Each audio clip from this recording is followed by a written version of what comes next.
Welcome to the video where we dive into a curious problem observed on a Debian stable system.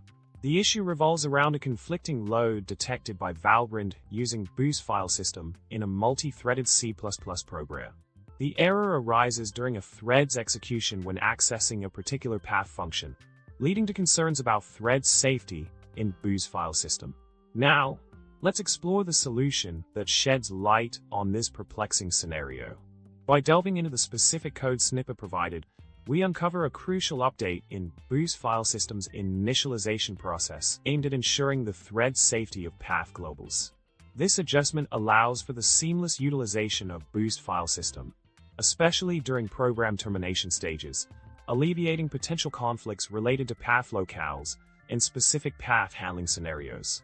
In summary, we've dissected a mysterious problem regarding conflicting loads in a multi-threaded boost-filesystem usage scenario. The solution uncovered a critical update in boost-filesystem's initialization strategy, emphasizing the importance of thread safety and seamless program execution. So, next time you encounter thread safety concerns in your code, remember to delve into the initialization mechanisms for a resolution. Thanks for tuning in, and remember to like, subscribe, and share your thoughts below. Happy coding!